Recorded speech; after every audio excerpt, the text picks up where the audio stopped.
What's going on, dudes and dudettes? Been a while, but finally have a lot of stuff to talk about. So, yes, both defensive players for USC's team this year, Tuli Pulotu, the star defensive end who led the nation in sacks, and also the cornerback, the transfer from Colorado, Blackmon, are both heading to the NFL.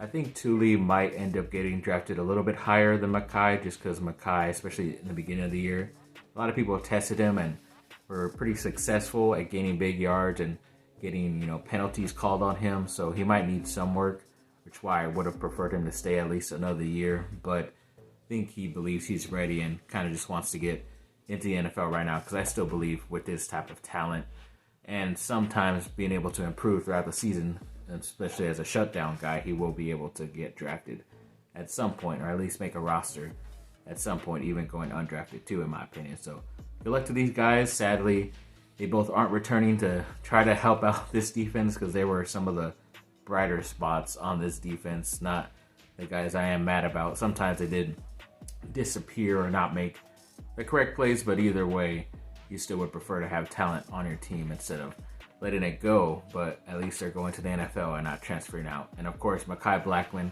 is also going to be playing in the East-West Shrine game. It's like another Reese's Bowl where Reese's only seniors get invited, and if you graduated, but I'm assuming Blackmon has not graduated or was not invited to the Senior Bowl because of all the talent they have going there. So at least they made this extra game that happens before or around that time, so to give scouts an extra game for them to look at, or at least a couple more reps, because not going to be playing the whole entire game, but at least, a handful of reps here and there. See what they can do against some other talented guys heading into the draft. So good luck to him and them, like I said, and see what happens. And the next, South Carolina running back Marshawn Lloyd recently mentioned, I think about a couple hours ago, said he's going to be transferring to the correct USC, because University of South Carolina, yes, they still call themselves USC, but nah. The real USC is down here in this Southern California. But yes, he is upgrading, in my opinion, because I don't like South Carolina that much, especially their quarterback, Rattler. But yes, he is a very thick, strong dude.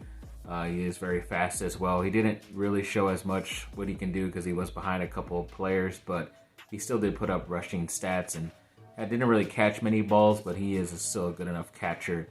He still has that ability out of the backfield, and of course playing with Caleb Williams. I think they even have some history because they were rivals in college up there in the Washington, D.C. area, so they know each other pretty well, and obviously now they're going to be playing with each other, so that's pretty cool for them also. And it might end up being a forecast of a couple other running backs on USC's roster leaving. Obviously they have Peterson and Joyner coming in as freshmen, so they're not leaving, I'm pretty sure, but guys like Darwin Barlow or Austin Jones might end up leaving. You never know. Maybe that's why USC felt they had to sign a guy, even though those guys have not said anything. You never know, and it could be coming in the near future. And then Zion Williamson, of course, recently after I talked about him, voting for him as a starter in the All-Star, especially on the West side. Of course, he ends up getting hurt earlier this week and is going to be out for about 3 weeks. Don't know exactly if that's up to 3 weeks, and they will reevaluate him, something like that. But hoping it's just at a bit amount of time, so where you could still play going into February and still making my pick of him being an all-star starter at least possible. I think I even said he might not even be selected as a starter, or he didn't deserve, because he is popular enough where he could get selected as a starter. But I still think either way he should be on the team, especially on the bench, either way. And when it comes to the Lakers, they did sign a player in Sterling Brown, who's a guard slash forward. He's been in the NBA for a bit. He's been with Milwaukee, Houston, stops right there. But he kind of is okay. He's kind of a shooter, kind of athletic. He's been around for a bit. I know it's only a 10-day contract, so they have a couple games this week going into next week. So we'll see what he can do. But I know they did get news of a couple other guys like Austin Reeves and Lonnie Walker IV, both dealing with lower body injuries and are most likely going to be out at least 2 weeks. That is when they will be reevaluated again. As I said, reevaluation, I hate those, because then It's like you get to those 2 weeks, and if they're not feeling good, then they will keep them out even longer. So it sucks, but have to wait and see what happens with those guys. And then an incoming 5-star plus freshman, the wide receiver Zachariah Brandt, played, I think it was Tuesday night, in the Under Armour All-America game in Florida.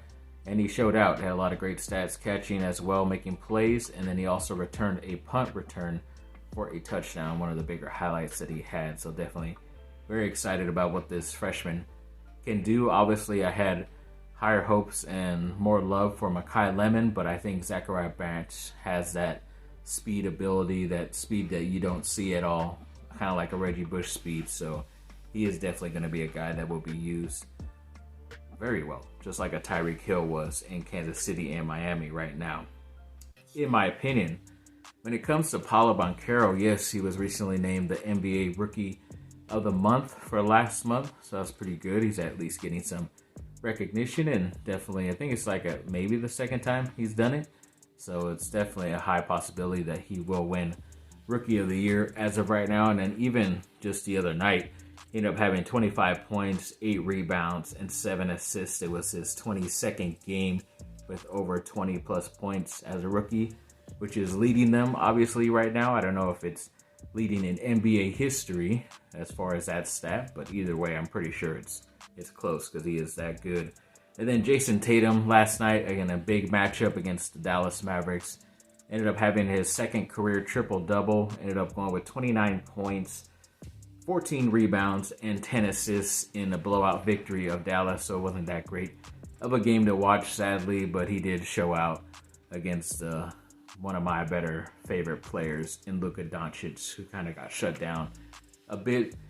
Could be a finals matchup, you never know, but I think Dallas needs to make another trade or two to make that official to be able to play in the Western Conference. It's going to be harder to get through the Western Conference than it would be for the Celtics to get through the Eastern, in my opinion, but we'll see how the NBA playoffs come out in the next couple of months.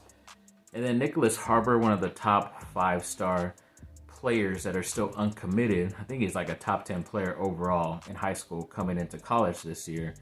He pretty much recently did say he did put in USC as one of his top schools. I think he had Maryland, Michigan, the other USC we don't talk about, and maybe Oregon in there as well. It's kind of a bit of randomness of schools, but they all do have what he is looking for the most, which is not only football, but academics, then also their track team as well. So he had a good enough guys going in, making Team USA, because he does want to race in the next Olympics, especially because it's going to be pretty, I forget if that or I know the World Cup is coming next to the US, but I think the Olympics might be happening sometime in North America soon. Could be. But yes, he also does want to do that. And it's crazy because he's like 6'5", over 200 pounds, and he's not just as fast, but he could run, on about 10 seconds, the meter dash, whatever, the 100-meter dash, whatever it's called. So he kind of does look like an even bigger looking version of a Usain Bolt, but he's still not as quick as that dude, which is pretty crazy. And when it comes to John Campbell, an ex-University of Miami offensive tackle, apparently he recently put USC in his Final Four with a couple other teams, I think like Florida, Louisville, maybe something like that. So USC does have a chance to get this guy in the transfer portal. They are looking at a lot of guys, especially on the offensive line, older guys to help them out just in case some of these younger guys don't develop, because USC's offensive line did get better, especially when it comes to the younger guys towards the end of the season, but it's still not enough. So you would like to have at least a 1-year rental on a guy before he goes to the NFL or something like that. Then when it comes to Anaheim Ducks, yes, they played the Dallas Stars the other day and ended up winning 2-0. So congrats to them. And yeah, that's it for the Anaheim Ducks. And then when it comes to CJ Williams, he's the first-year player actually from USC. He just finished his freshman year. Right there, the wide receiver from Modern Day out here in SoCal. He's actually entering the transfer portal officially. I know he had a couple. I think he even during high school he did commit to Notre Dame, and then he backed off that commitment. Then his final two were UCLA and USC, and in that All-America game, he did sign or pick USC at that time. So it was a big get. He was one of the top like 100 or 150 players in the nation at that time coming out of high school. But I think even just the other day, he recently said he's on his way to Madison, Wisconsin. So go maybe play for the Badgers. You never know. He's going on a visit. I know he probably has to do it quickly because semesters will be starting soon, and probably wants to get on campus for spring ball, which will be happening in a couple months. So yeah, it sucks to see pretty talented dude that I did like out there in modern day in SoCal, but you know, I think he just saw the writing on the wall, because there is a lot of rumors that one of the top NFL receivers going into not this draft but the following draft, Marvin Harrison Jr. Yes, he is the son of the great Marvin Harrison, who did play with the Indianapolis Colts and Peyton Manning for all those years. But he is just as awesome as his dad, and he is maybe looking to transfer to USC. That's just the rumors right now. He hasn't even entered the transfer portal or anything like that. He did suffer an injury in his last game that Ohio State did lose to Georgia, so maybe he's just taking his time. But for Caleb Williams to be able to steal, once again, one of the top wide receivers out there in college to come play with them for a 1-year rental like Jordan Addison, I think that'd be crazy. But I think he also saw the writing on the wall too, that the depth chart is just too bad. And yeah, it sucks because you want guys to stay around to be able to, you know, try to win a spot or win plays, whatever. But, you know, even after his first year, he only had like 9 catches or something like that, under 50 yards. So I understand why he's going. So good luck to him. Just don't pick UCLA or Notre Dame, please. And then when it comes to USC offering a couple other players, yes, they did offer an edge/defensive end player in Julius Welskoff. Hope I'm saying that last name correct. But he is actually from Michigan, and the defensive line coach that USC has now was the ex-coach up there in Michigan last year. So he did pretty good helping Tuli. Ended up going and declaring for the draft early this year. So he knows a couple of good players out there, so he did offer him the other day as well. So I only mentioned this guy in offering because I think USC does have a chance with him, just because he knows his ex-coach pretty well. So USC might get an upgrade here on the defensive line. You never know, so we'll wait and see. Then yes, the other day the Lakers ended up somehow beating the Miami Heat, even though both LeBron James and Anthony Davis were out. Also Lonnie Walker IV.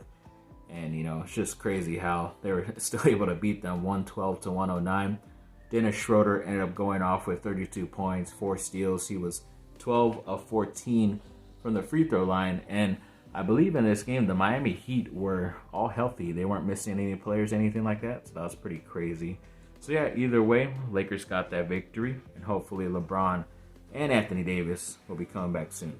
Hopefully. That's all we can hope for. So yeah, thanks for watching, people. Like and subscribe. Comment down below. Let me know what y'all think. Have a great rest of your day. Bye. Fight on.